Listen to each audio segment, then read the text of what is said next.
नमस्कार विद्यार्थी मित्र हो. नवनाथ खेत्री या यूट्यूब चॅनलवरती तुमचे सर्वांचे स्वागत आहे. आज आपण या व्हिडिओमध्ये बघणार आहोत सर्व स्पर्धा परीक्षेसाठी महत्त्वाचे असणारे प्रश्न बघणार आहोत. महाराष्ट्रातील जिल्ह्यासंदर्भामधील सराव प्रश्न संच आज आपण बघणार आहोत. चॅनलवर नवीन असाल तर नवनाथ खेत्री या यूट्यूब चॅनलला लाईक करा, सबस्क्राईब करा आणि शेअर करा आणि कमेंट करायला विसरू नका. चला तर मग व्हिडिओला सुरुवात करू. चला पहा, पहिला प्रश्न, खालीलपैकी नांदेडचे पूर्वीचे नाव काय होते? तर याचं योग्य उत्तर आहे नंदीग्राम हे नांदेडचे पूर्वीचे नाव होते. यानंतरचा प्रश्न आहे, औरंगाबाद शहराचे प्राचीन नाव काय होते? तर याचं योग्य उत्तर आहे नंबर 3 खडकी हे औरंगाबादचे पूर्वीचे नाव होते. यानंतरचा प्रश्न आहे, पांढरे सोने पिकवणारा जिल्हा कोणता आहे? तर याचं योग्य उत्तर आहे यवतमाळ जिल्हा होय. यानंतरचा प्रश्न आहे,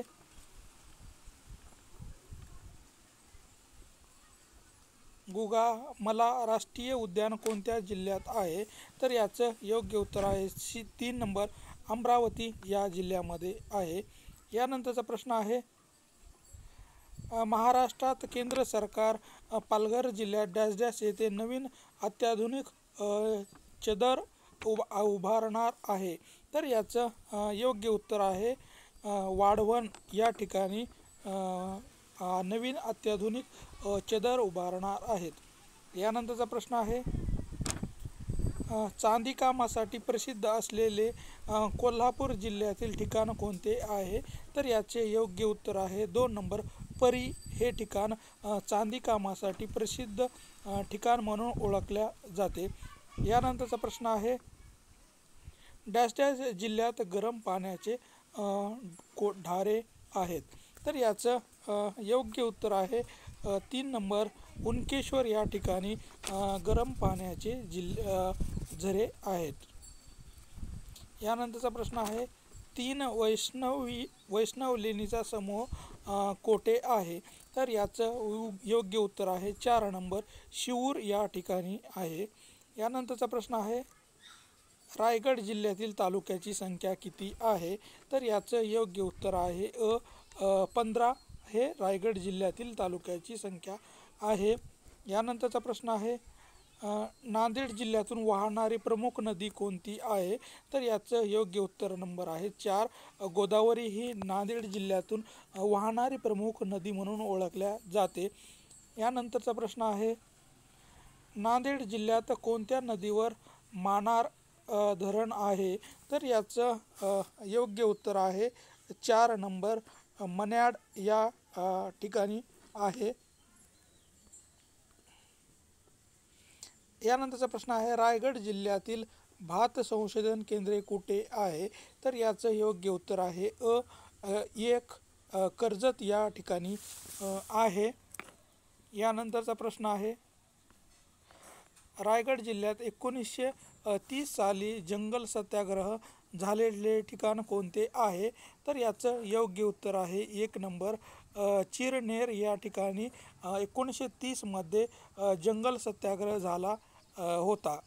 यानंतरचा प्रश्न आहे, राष्ट्रसंत तुकडोजी महाराज विद्यापीठ कोठे आहे? तर याचं योग्य उत्तर आहे 1 नंबर नागपूर या ठिकाणी राष्ट्रसंत तुकडोजी महाराज विद्यापीठ आहे. यानंतरचा प्रश्न आहे, central water and power research station राज्यात येथे कार्यरत आहे. तर याचं योग्य उत्तर आहे पुणे या ठिकाणी central water and power research station येथे कार्यरत आहे. यानंतरचा प्रश्न आहे, कृष्णा व वेण्णा या 2 नद्याचा संगम सातारा जिल्ह्यात येथे आहे. तर याचं योग्य उत्तर आहे नंबर 2 माहुली या ठिकाणी कृष्णा व वेण्णा या नद्याचा संगम आहे. यानंतरचा प्रश्न आहे, सांगली जिल्ह्यातील सांगरेश्वर हे अभयारण्य खालीलपैकी कोणासाठी राखीव आहे? तर याचं योग्य उत्तर आहे नंबर 4 हरणासाठी हे सांगरेश्वर हे अभयारण्य राखीव ठेवण्यात आलेलं आहे. यानंतरचा प्रश्न आहे नांदेड जिल्ह्यात एकूण किती तालुके आहे? तर याचं योग्य उत्तर आहे नंबर 2 16 तालुके नांदेड जिल्ह्यामध्ये आहेत. यानंतरचा प्रश्न आहे नांदेड तालुक्यात धर्माबाद हा तालुका कोणत्या दिशेस येतो?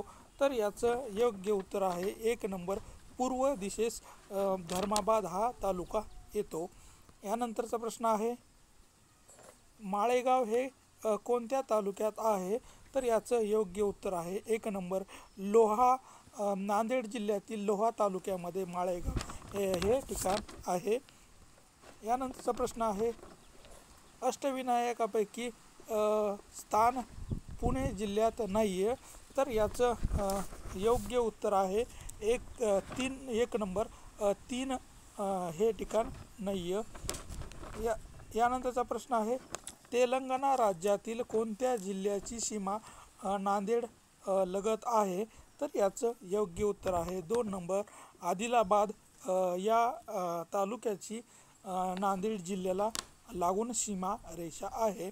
यानंतरचा प्रश्न आहे महाराष्ट्रातील सर्वाधिक नक्षलग्रस्त जिल्हा कोणता आहे?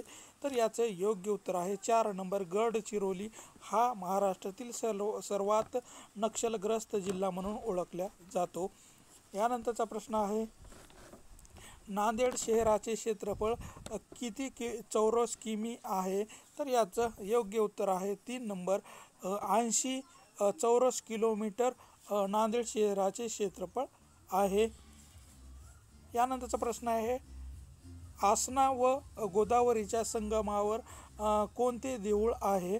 तर याचं योग्य उत्तर आहे 2 नंबर त्रिकूट हे आसना व गोदावरी नदीच्या संगमावर बसलेले आहे.